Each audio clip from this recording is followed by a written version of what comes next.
Hello जी, नमस्कार। Video में आगे बढ़े उसके पहले आपको हिंदू नववर्ष की, चैत्र नवरात्रि और गुड़ी पड़वा के पावन त्योहार की बहुत सारी शुभकामनाएं।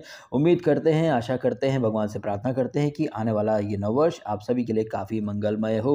अब धार्मिक त्योहार से आ जाते हैं हमारे देश के क्रिकेट के त्योहार के ऊपर, जिसमें कि कल सीएसके ने केकेआर को दे दी है इस सीजन की पहली हार। जी हाँ, केकेआर जो कि अब तक विजयी रथ पर थी सवार, कल उन्हें मिल गई है इस सीजन की पहली हार और केकेआर चारों खाने चित हो गई है कल सीएसके के सामने। ये मुकाबला जो था, ये सिर्फ सीएसके और केकेआर के बीच में ही नहीं था, बल्कि ये जो मुकाबला था, ये दो क्रिकेटिंग जीनियस माइंड्स जो है ना, उनके बीच में भी था कि गंभीर की स्ट्रेटजी काम करती है या मास्टरमाइंड धोनी के मास्टर स्ट्रोक जो है वो रंग दिखाते हैं। तो कल का जो मैच का नतीजा है, ये देख करके आप आसानी से समझ सकते हैं कि किसने बाजी मारी, और बाजी किसने मारी? ऑफ कोर्स सीएसके ने। सीएसके पहले बॉल करती है और ये केकेआर के जो धुरंधर, जो कि अब तक विजयी रथ पर सवार थे, धांसू अंदाज में खेल रहे थे, कल ये चारों खाने चित हो गए। अकेला जो सुनील नारायण और कैप्टन अय्यर, हालांकि कैप्टन अय्यर जो है वो टेस्ट मैच के टाइम पर इंजर्ड हो गए थे, तो उन्होंने सोचा क्यों ना मैं आईपीएल में टेस्ट का ऑडिशन देकर के अपनी फिटनेस का प्रमाण दूं।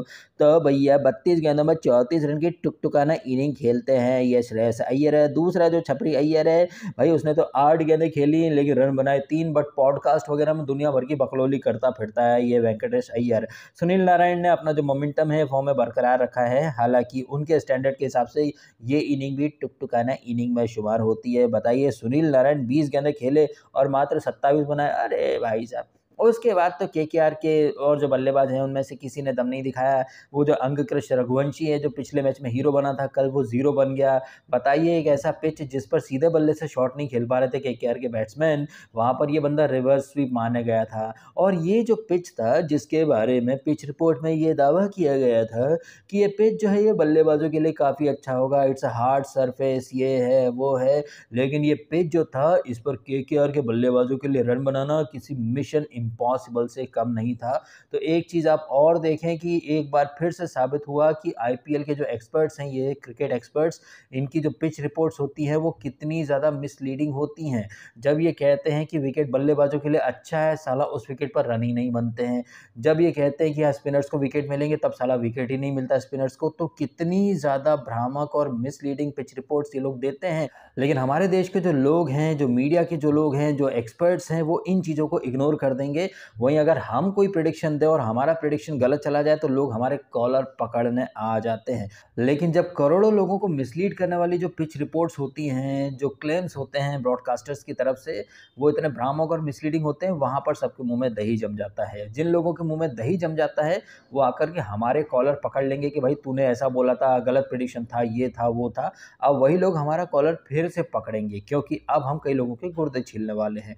आपको याद होगा डीसी के अगेंस्ट मैच था, वहां पर थाला धोनी ने जंप लगा करके कैच पकड़ लिया था, तो कई सारे लोगों ने हाइप करना शुरू कर दिया। ओ माय गॉड, 42 साल की एज में भी थाला धोनी कितने फिट हैं, चुस्तीले फुर्तीले, जंप लगा करके कैच पकड़ लिया। लेकिन कल उन्हीं थाला धोनी ने हाथ में आया हुआ लड्डू जो है वो टपका दिया। लेकिन वो लोग जो कि उस दिन बड़ा हाइप कर रहे थे, थाला धोनी ने क्या जबरदस्त कैच पकड़ा है, कल तो किसी ने हाइप नहीं करा। कल भी करते ना, ओ माय गॉड कितना आसान कैच ड्रॉप कर दिया। तो एक चीज यहाँ पर फिर से स्टेब्लिश हो जाती है कि वो लोग जो धोनी की छोटी से छोटी चीज को भी ओवर हाइप करते हैं, धोनी के बड़े से बड़े ब्लंडर पर मुंह में दही जमा लेते हैं। अब हमें धोनी का हेटर बोल दिया जाएगा, जबकि हम तो सीएसके और धोनी के जबरा फैन हैं। लेकिन जहां पर जो चीज जैसे हो जाती है, उसे एज इट इज बोलने में क्या बुराई है। लेकिन नहीं, आजकल तो भैया सबको तारीफें सुननी है। अब गौतम गंभीर के फैंस भी बुरा मान जाएंगे। जब तक गौतम गंभीर की जो स्ट्रेटेजी काम कर रही थी और सुनील नारायण केकेआर के सारे बल्लेबाज चल रहे थे, तब तक ओ माय गॉड वाओ,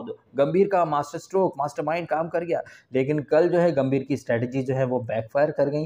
मेरे कहने का एक ही मतलब है कि भैया ये क्रिकेटर जो है ये इंसान है हमारी ही तरह, लेकिन हम इन्हें अपने से श्रेष्ठ या अपने से बेहतर या फिर इन्हें भगवान की तरह पूजते क्यों फिर? हम उन्हें अपनी ही तरह क्यों ट्रीट नहीं कर सकते? मुझे काफ़ी कमेंट आते हैं, लोग कहते हैं भाई तेरे चैनल की ग्रोथ नहीं होगी, तू क्यों क्रिकेटर के खिलाफ बोलता है? मैं किसके खिलाफ बोल रहा हूँ? क्या वो मेरा कुछ ले गए हैं जो मैं उनके खिलाफ बोलूँगा? मैं बस उन्हें अपनी ही तरह के इंसान मानता हूँ। आप लोग उन्हें भगवान मानते हैं तो ये आपका चूतियापा है। मैं उन्हें अपनी ही तरह इंसान मानता हूँ, और हर इंसान जो रहता है वो गलतियों का पुतला होता है। लेकिन ये जो क्रिकेटर्स हैं, लेकिन कुछ लोगों ने इन क्रिकेटर्स को ऐसा महिमा मंडित कर रखा कि ये कभी गलत कर ही नहीं सकते। कल धोनी ने कैच छोड़ दिया, गंभीर की स्ट्रेटजी बैकफायर कर गई। यही नहीं, ये श्रेयस अय्यर जो थोड़े टाइम पहले एक इंटरव्यू में बड़े बड़े बयान दे रहा था कि भाई T20 में डॉट बॉल खेलना तो एक क्राइम है, एक गुनाह है भाई साहब, T20 में डॉट बॉल खेलना ही नहीं चाहिए। लेकिन यही बड़बोली बातें करने वाला श्रेयस अय्यर कल खुद कितनी सारी डॉट बॉल खेल करके चला गया। अब ये चीजें मैं हाईलाइट कर दूंगा तो भाई तुम तो हेटर हो, तुम जेलस हो, ये हो वो हो, मेरा क्या ले गया है वो जो मैं उससे जेलस हो जाऊंगा। लेकिन ये जो क्रिकेटर्स या जो मीडिया वाले जो क्लेम करते हैं, क्या उस क्लेम पर ये लोग खरे उतरते हैं? यही चीजें आपके सामने लाना मेरा एक उद्देश्य है। लेकिन नहीं, लोग बातों की गहराई को नहीं समझेंगे और बस एक हेटर का स्टिकर चिपका देंगे। अगर थाला धोनी कैच करते हैं डाइव मार करके तो आप अप्रिशिएट करते हो, लेकिन यही थाला धोनी जब कैच छोड़ देते हैं, अरे वो भी इंसान है, ठीक है कैच होता रहता है, अच्छा। लेकिन जब कैच पकड़ लेता तब अरे नहीं इंसान नहीं है वो थाला धोनी है। तो ये जो दोगलापन है, ये जो स्लेव मेंटेलिटी है ना, इससे बाहर आने की कोशिश कीजिए।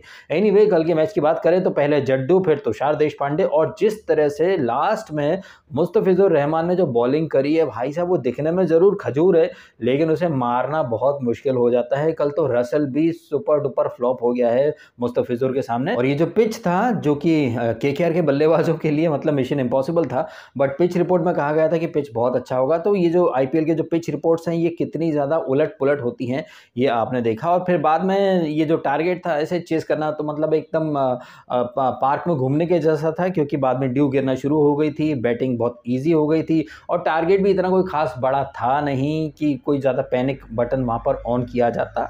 और सीएसके ने बड़े आराम से, captain Ritu 60 something not out मार करके गया है। दुबे ने भी अच्छी हिटिंग वगैरह करके केकेआर को इस सीज़न की पहली हार जो है वो सौंप दी है। अब आज जो है वो पंजाब का जो मुल्लनपुर नया ग्राउंड है उस पर पंजाब इस सीज़न का अपना सेकंड होम मैच खेलने वाली है एसआरएच के अगेंस्ट। अब देखते हैं जिस तरह से बीते 2-4 मैचेस जो हैं वो होम टीम जीती हैं, क्या पंजाब उस परंपरा को कायम रखती है या फिर नहीं रखती है। और एसआरएच जो है, जो कि पिछले मैच में चेन्नई को हरा करके आए हैं, क्या वो यहाँ पर पंजाब को भी पटक नहीं देते हैं? देखने लायक ये बात होगी। वहीं अगर हम पॉइंट्स टेबल की बात करें तो इस सीजन में अपना पहला मैच हारने के बावजूद केकेआर जो वो नंबर 2 पर बैठी हुई है। सीएसके अभी टॉप 4 में चल रही है। हालांकि इस सीजन की अब तक 2 ही टीमें थी जो कि अनबीटन थी। अब केकेआर कल जो है वो हार चुकी है। अब सिर्फ राजस्थान रॉयल्स बची है जो कि आई थिंक कल एक मैच खेलेगी जीटी से। अब देखते हैं कि आरआर का जो अनबीटन रन है वो कल टूटता है या वो बरकरार रहता है। क्या कहना है आपका इन सारी बातों के बारे में, जिस तरह से कल गौतम गंभीर के सारे प्लान, सारी स्ट्रेटजीज जो हैं वो बैकफायर कर गई और केकेआर के वो धुरंधर जो कि अब तक काफ़ी रन उगल रहे थे, कल वो चारों खाने चित हो गए। इनफैक्ट ये छपरी अय्यर बड़ी बड़ी बातें करता था, डॉट बॉल खेलना क्राइम है, लेकिन कल खुद कैसे टुक टुक अंदाज में खेल करके गया है। अब आपको ये जो बड़े बड़े दावे ही करते हैं क्रिकेटर्स, बट जब परफॉर्म करने की बारी आती है तो सब ये मतलब उलट पुलट हो जाते हैं। ये मेंटेलिटी, इनके बड़े बड़े दावे, ऊंची दुकान फीका पकवान, इन चीज़ों को अगर मैं हाईलाइट कर रहा हूँ तो क्या गुनाह कर रहा हूँ क्या? अब कुछ जो स्लेव मेंटेलिटी के लोग हैं उन्हें तो बस अच्छा ही अच्छा सुनना है। यहाँ पर भी दोगलापन है।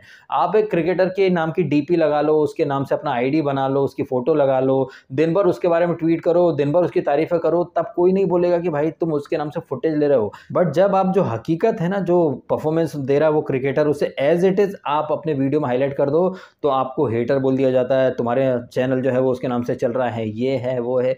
जबकि हकीकत क्या है ये आप सब जानते हैं। दिन भर किसी क्रिकेटर या किसी सेलिब्रिटी की झूठी तारीफें करो, तलवे चाटो तो आप अच्छे हो, आप एकदम रियल परिस्थिति दिखा दो तो आप हेटर बन जाते हो। चलिए, ये तो खैर समाज है, लोग हैं, उनकी मेंटेलिटी क्या है क्या नहीं है, वो किस डायरेक्शन में जा रहा है आज का यूथ, आज के लोग, उसका आपको एक आइडिया तो मिल ही रहा है। एनीवे, कमेंट करें आप अपने ओपिनियंस। आपने समय निकाला, वीडियो देखा, आपका बहुत बहुत धन्यवाद। Thank you so much.